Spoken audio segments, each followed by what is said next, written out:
The electrician called at 2:47 p.m. I was in a meeting with 3 clients when my phone buzzed.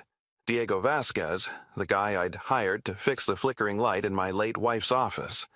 I'd been putting off that repair for over 2 years. Couldn't bring myself to change anything in that room. I almost let it go to voicemail. Then I saw the text that followed, "Urgent answer." I excused myself from the conference room, stepped into the hallway, and called him back. "Sir," Diego's voice was barely above a whisper, shaking. "You need to come home, now, and come alone." My heart stopped. "Is it a fire? Did something happen?" "No, it's not a fire. Please, Mr. Trent, just come, fast." "Diego, what's going on? You're scaring me." A long pause. I could hear him breathing, could hear the fear in each exhale. "I found something behind the wall, something your wife hid." His voice cracked. "Sir, I think you need to see this." "Behind the wall? What are you talking about?" "Please, just come. I don't want to say more on the phone. I don't know who. Just come, alone." The line went dead. I stood in that hallway for a long moment, phone pressed against my ear, listening to silence.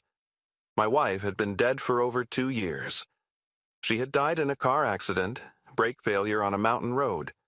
I had buried her, mourned her, tried to rebuild a life for our 2 children, and now an electrician was telling me she had hidden something behind a wall. I grabbed my jacket, told my assistant I had a family emergency, and drove home faster than I'd ever driven in my life. The house was quiet when I arrived. Too quiet. Diego's van was still in the driveway. The front door was unlocked. I stepped inside, calling his name. "Up here." His voice came from the second floor, from Elaine's office. I climbed the stairs 2 at a time. My heart was pounding so hard I could feel it in my throat. The door to Elaine's office was open. I hadn't been inside that room in months, maybe longer. After she died, I'd closed the door and left it. Her books were still on the shelves. Her computer was still on the desk. Her sweater was still draped over the back of her chair. I couldn't face it. Couldn't face the reminders of what I'd lost. Diego was standing in the middle of the room, his face pale, his hands trembling. He was a big guy, 39 years old, broad shoulders, the kind of man who looked like he'd never been scared of anything. He looked terrified now. "Mr. Trent," he pointed at the wall behind Elaine's desk. I was trying to fix the light, had to remove the fixture to check the wiring, and I noticed the wall sounded different, hollow. I looked at the wall. At first, I didn't see anything unusual. Same cream-colored paint as always, same baseboards. Then I noticed the seam. A thin line in the drywall, barely visible, running from floor to ceiling. The kind of seam you'd never notice unless you were looking for it. "I didn't mean to pry," Diego said, "but it was right there. I pushed on it and—" He reached out and pressed against the wall. A panel swung inward. Behind it was a room I never knew existed. The space was small, maybe 4 feet by 4 feet, carved out of what I had always assumed was dead space between Elaine's office and the hallway closet. A single LED light strip ran along the ceiling, battery-powered, still glowing faintly after all this time. Inside was a metal safe, about 2 feet tall, a filing box, a laptop, and a corkboard mounted on the wall covered with photographs, documents, and sticky notes connected by colored string. I stepped inside the hidden room, my mind refusing to process what I was seeing. "What is this?" My voice didn't sound like my own. "Diego, what is this?" "I don't know, sir. I saw it, and I didn't touch anything except to look. There's something on top of the safe, a letter, with your name on it." I looked down. A white envelope sat on top of the safe, sealed with a small piece of tape. Written on the front in Elaine's handwriting, that familiar graceful script I had loved for 16 years. "For Marcus. If anything happens to me." My hands were shaking as I picked it up. "Should I leave?" Diego asked. "Give you privacy?" "Stay, please. I don't want to be alone right now." I opened the envelope. Inside was a letter, 4 pages long, handwritten on the same cream stationery Elaine had used for thank-you notes and birthday cards. I started reading, and my entire world collapsed. "My dearest Marcus, if you're reading this, then I'm gone. And I'm so sorry. I'm sorry for the secrets. I'm sorry for not telling you. I'm sorry for everything you're about to discover. I wanted to protect you, protect Lucas and Sophie. I thought I could handle this alone, gather enough evidence, and bring Raymond Cross to justice without putting any of you in danger. I was wrong. Let me start from the beginning. In 2019, I started noticing discrepancies in the medication inventory at Mercy General. Small things at first, a few missing vials of morphine here, some unaccounted for oxycodone there. I thought it was clerical errors, nursing mistakes, nothing sinister. Then I started keeping track. And I realized it wasn't random. The discrepancies followed a pattern. They always happened on nights when Dr. Raymond Cross was working late. And they were always opioids, the medications with the highest street value. I should have gone to the authorities then, should have reported my suspicions and let the professionals handle it. But I was scared. Cross is the hospital administrator. He has connections everywhere, the board, the police, local politicians. I didn't know who I could trust, so I started investigating on my own. I built this room in March 2022, hired a contractor from out of state, paid cash, made him sign a confidentiality agreement. I told him I needed a secure space for sensitive documents. Related to my work, he didn't ask questions. Inside this room is everything I've gathered over 3 years. Video recordings of Cross meeting with drug dealers in the hospital parking garage. Financial records showing deposits into offshore accounts totaling over $2 million. Testimony from a hospital janitor who saw Cross removing medications from the pharmacy. Everything. It's enough to put him away forever, Marcus. I'm sure of it. But there's something else you need to know. Cross found out. I don't know how. Maybe he noticed me watching him. Maybe someone tipped him off, but in January 2022, he came to my office and closed the door and told me he knew what I was doing. He didn't threaten me directly. He's too smart for that. He just said, "Accidents happen, Elaine. Especially to people who ask too many questions. You have a beautiful family. It would be a shame if something happened to them." I should have stopped. Should have given up. But I was so close, Marcus. I had almost everything I needed, so I kept going. And I built this room, and I wrote this letter. Because if I'm dead, Marcus, it wasn't an accident. Raymond Cross killed me, and everything you need to prove it is in this room. The safe combination is our wedding anniversary, 09-14-06. Inside are USB drives containing every video I recorded. The filing box has all the documents, financial records, schedules, photographs. The laptop has backups of everything plus my notes and analysis. Take it to the FBI. Not the local police. Cross has friends there. The FBI field office in Boston. Ask for an agent named Sarah Chen. She's an old college friend. She'll know what to do. Please, my love, get justice for me, for all the patients who suffered because of Cross's greed, for all the families destroyed by the opioids he put on the streets, and then live fully, be happy again, find love again. Our children need a father who isn't consumed by grief. You were the best thing that ever happened to me. 16 years of marriage, and I never once regretted choosing you. Tell Lucas I'm proud of the man he's becoming. Tell Sophie that her mother thinks she's the bravest, kindest girl in the world. I love you, all 3 of you, forever. Your wife, Elaine. I don't know how long I stood there, minutes, maybe hours. Time had stopped making sense. My wife had been murdered. The car accident that killed her, the brake failure that the police had ruled mechanical malfunction, wasn't an accident at all. A man named Raymond Cross had tampered with her brakes because she knew too much. She had been investigating him for 3 years, building a case, gathering evidence, and when he found out, he killed her. And she had known she was in danger, known that she might not survive. So she had built this room, hidden this evidence, written this letter, all so that someday, somehow, the truth would come out. My wife had spent the last months of her life preparing for her own murder, and I had never suspected a thing. "Mr. Trent?" Diego's voice came from somewhere far away. "Sir, are you okay?" I wasn't okay. I would never be okay again. But I had work to do. "Diego," I said slowly, "I need you to do something for me." "Anything, sir." I need you to forget you were ever here. Can you do that? He hesitated. Sir, I don't think... This letter, I held it up. It says my wife was murdered by a very powerful, very dangerous man. If he finds out this room exists, if he finds out you saw it... I didn't have to finish the sentence. Diego's face went from pale to white. I was never here, he said. I came to fix a light. The wiring was bad. I'll come back next week to finish the job. Thank you. He nodded, gathered his tools, and left without another word. I stood alone in my dead wife's office, holding a letter from beyond the grave, surrounded by evidence of a crime that had shattered my family. And I made a decision. I was going to destroy the man who killed her. Whatever it took, let me tell you about Elaine.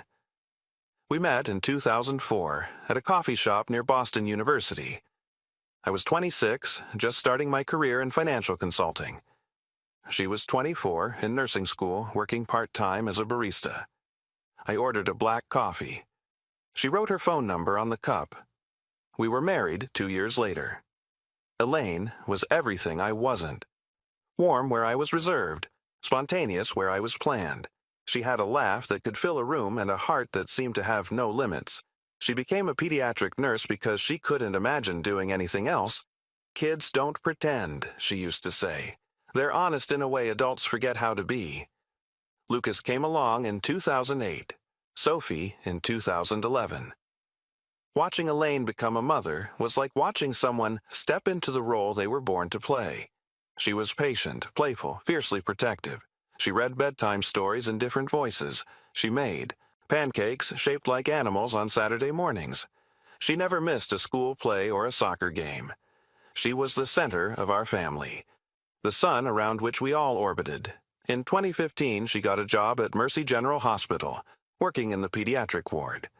It was her dream position, helping sick kids, comforting scared parents, making a difference in the lives of people who needed it most. I didn't know that the same hospital would eventually kill her.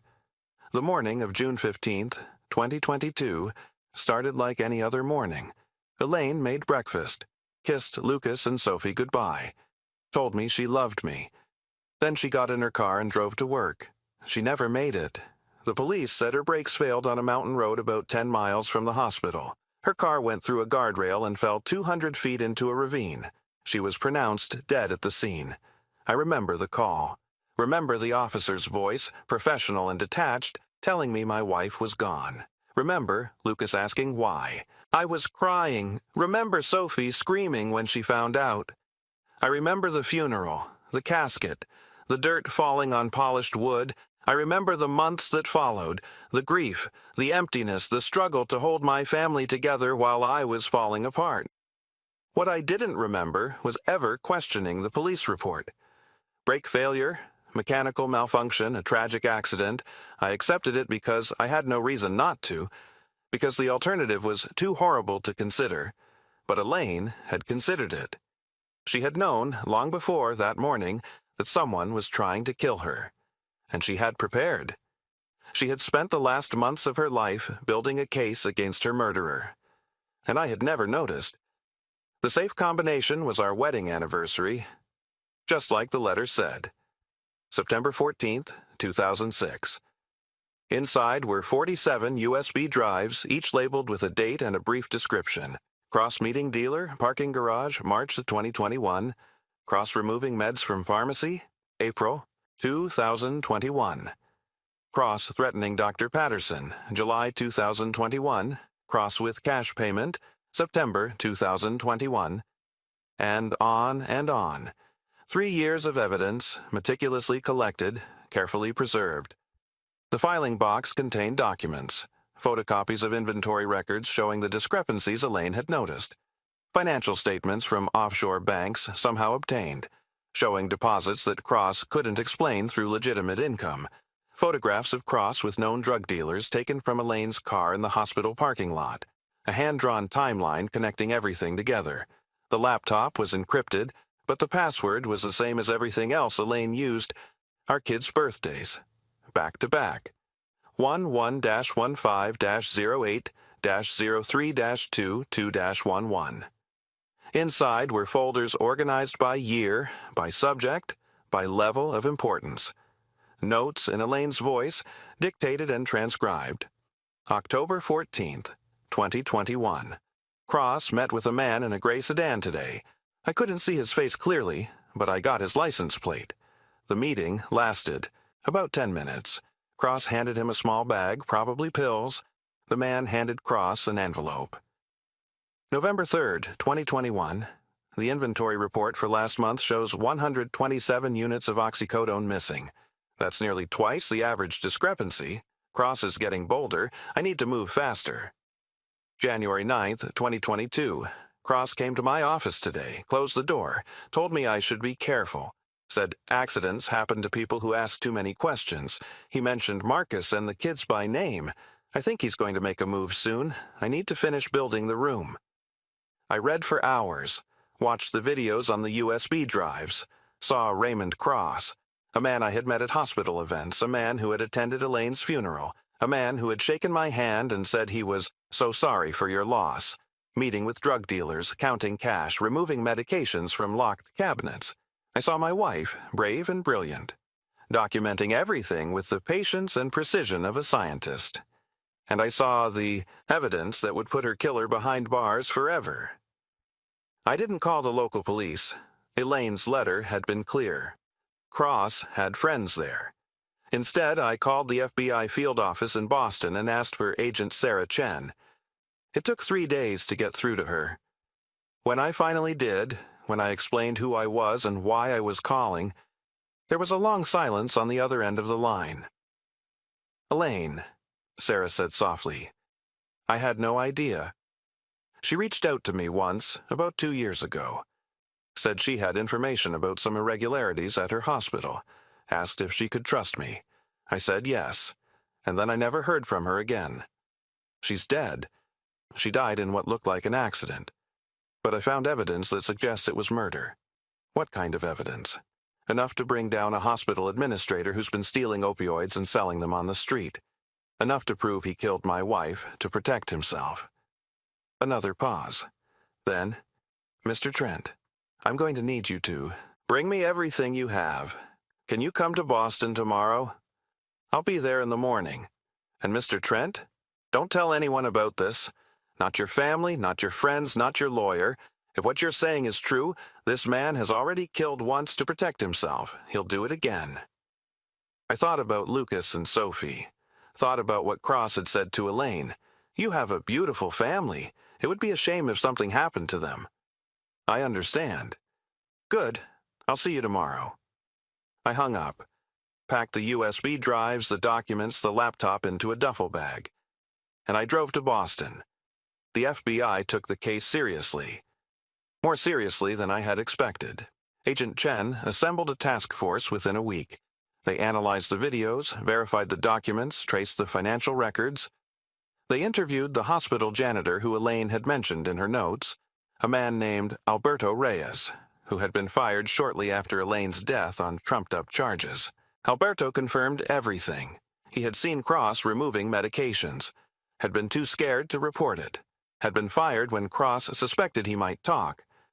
The task force also brought in forensic experts to examine what remained of Elaine's car. The vehicle had been in a police impound lot since the accident, scheduled for disposal. They got to it just in time. The brake lines had been cut, not failed, not malfunctioned, cut. With a tool that left distinctive marks, marks that matched a multi-tool found in Raymond Cross's office during a subsequent search. The evidence was overwhelming. On November 12, 2024, Raymond Cross was arrested at Mercy General Hospital in front of dozens of witnesses. The charges: first-degree murder, drug trafficking, insurance fraud, and obstruction of justice. He tried to run. Didn't get far. 2 FBI agents tackled him before he reached the parking lot. I watched the arrest on the evening news, holding the letter Elaine had written 2.5 years ago. "We got him," I whispered to no one. "Elaine, we got him." The trial began in March 2025. I attended every day, sat in the front row of the gallery where Cross could see me, where he would have to face the husband of the woman he had murdered. The prosecution presented Elaine's evidence, all of it. The videos played on courtroom monitors showing Cross meeting with dealers, removing medications, counting cash. The financial records were displayed on charts and graphs showing $2.3 million in unexplained deposits. The testimony of Alberto Reyes described what he had witnessed. And then they played Elaine's voice. One of the USB drives contained an audio recording, a contingency in case something happened to her notes. In it, Elaine described everything: how she had discovered the theft, how she had built the case, how Cross had threatened her. "I know what I'm doing is dangerous," her voice said, clear and steady, "but I can't just look the other way. People are dying because of the opioids he's putting on the streets. Families are being destroyed, and he's getting rich off their suffering. I hope I'm wrong. I hope he's not as dangerous as I think he is, but if something happens to me, if you're listening to this because I'm gone, please know that I tried. I tried to do the right thing, and I'm not sorry. I cried, couldn't help it. The whole courtroom was silent, listening to my dead wife speak from beyond the grave. The defense tried to discredit the evidence, claimed Elaine had fabricated it, that she had a vendetta against Cross, that the brake lines could have been cut by anyone. Nobody believed them. The jury deliberated for 6 hours. Guilty on all counts. Raymond Cross was sentenced to life in prison without the possibility of parole. When the verdict was read, he turned and looked at me. His eyes were empty, defeated. I didn't say anything, just held up Elaine's letter so he could see it. The letter she had written, knowing he would probably kill her. The letter that had ultimately destroyed him. The aftermath was complicated. Mercy General Hospital underwent a complete investigation. Several administrators who had enabled Cross's operation were fired or arrested. Policies were rewritten, security protocols enhanced, oversight committees established. The opioids Cross had stolen and sold were traced through the distribution network. Dozens of dealers were arrested. The flow of pills that had been destroying families in 3 states was cut off at the source. And Elaine became a hero. Her story was covered by every major news outlet. Brave nurse gathers evidence against drug trafficker, solves her own murder from beyond the grave. They published her photo, told her story, celebrated her courage. She received a posthumous commendation from the FBI. The hospital renamed its pediatric ward in her honor. The Elaine Trent Pediatric Care Center. Lucas and Sophie had to learn the truth about their mother's death. I told them as gently as I could, in age-appropriate terms that would expand as they got older and could handle more. Mom was very brave, I told Sophie, who was 13 at the time. She found out someone was doing something very bad, and she tried to stop them. "Is that why she died?" Sophie asked. "Yes, sweetheart, that's why she died." "Was she scared?" I thought about Elaine's letter, about the months she had spent knowing she was in danger, building her case anyway, protecting us by keeping us in the dark. I think she was scared, but she did the right thing anyway. That's what courage is, being scared and doing it anyway. Sophie nodded slowly. She was a hero. Yes, baby, she was a hero. 2 years have passed since I found that hidden room. I'm 48 now. Still working as a financial consultant, still living in the same house. The house where Elaine hid a room behind a wall and prepared for her own murder. I go into her office now, regularly. I've kept most of her things, the books, the photos, the sweater on the chair, but I've added some of my own. A framed copy of the FBI commendation, a newspaper clipping about Cross's conviction, the letter she wrote me, preserved in archival glass. Lucas is 18. He graduated high school last spring, valedictorian of his class. He's attending Boston University now, Elaine's alma mater, studying pre-law. He says he wants to be a prosecutor, wants to put criminals away like the one who killed his mother. I told him his mother would be proud. Sophie is 15, high school sophomore. She's quieter than Lucas, more introspective. She processes her grief differently, through art, through writing, through long walks by herself. She's working on a project for her English class, a biography of her mother, based on the notes and recordings Elaine left behind. I want people to know who she was, Sophie told me. Not just the hero who solved her own murder, but the mom. Sunday, it's a quiet spot on a hill. Sunday, it's a quiet spot on a hill overlooking a pond shaded by an old oak tree. The headstone reads, Elaine Marie Trent, 1980 to 2022. Beloved wife, mother, and hero. She did the right thing anyway. I bring flowers. Sometimes the kids come with me, sometimes I go alone. I talk to her, tell her about Lucas's classes, Sophie's art projects, the little moments of life she's missing. I tell her that Cross is rotting in prison, that the hospital named a wing after her, that the FBI still uses her case as a training example for how to build evidence against powerful criminals. I tell her that I miss her. Every day, every hour, every breath. But I don't tell her that I've stopped living, because I haven't. She asked me, in her letter, to live fully, to be happy again, to find love again. I'm not there yet, maybe I never will be. But I'm trying. I've started dating again.